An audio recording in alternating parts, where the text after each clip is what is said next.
So I just saw the Blue Beetle movie, which is the first movie in the brand new DC universe. There have been a couple of references to Batman and Superman. They're extremely brief. The main ones that are focused in this are Blue Beetle. That's mostly because this was not originally intended to be the first one in this new universe, but kind of worked out that way with how disconnected it is. They decided to pull back and make it the first one, which is cool.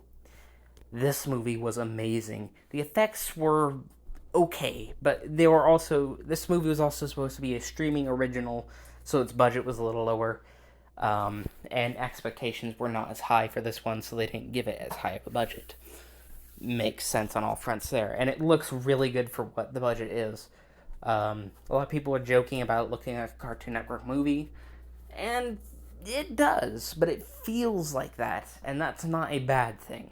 It feels like one of the original Cartoon Network movies with a movie style budget, like a little bit more.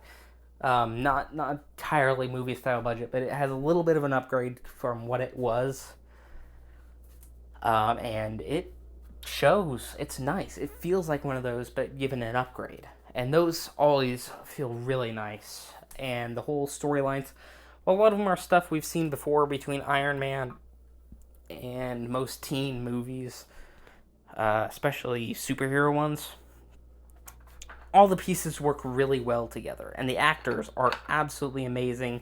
And I had a lot of really funny moments, but when the movie needed to take itself seriously, it took itself really seriously. I don't want to say too much as to spoil the plot in the movie and a lot of the twists, up until the last part, which we are now going to be discussing now. So, this point on, we're discussing post-credit scenes and spoilers surrounding that. So, spoilers. Alright, now that anyone who doesn't want a spoiler is gone, Ted Kord's Blue Beetle is still alive. Ted Kord's Blue Beetle was very integral in this storyline, and that was really nice. There was a lot of showing the past of that Blue Beetle, and it felt like he was a real character, and he was really important, even though he wasn't there in person. We will hopefully see him soon. It's revealed that he's alive somewhere. We're not sure where. My theory would be he's trapped Booster Gold somewhere and was trying to send a message to his daughter years ago, but something went wrong. Knowing Booster, it's very plausible, and knowing him and Booster's friendship, it'd be a very good excuse, and it would also tie it into an upcoming DC project.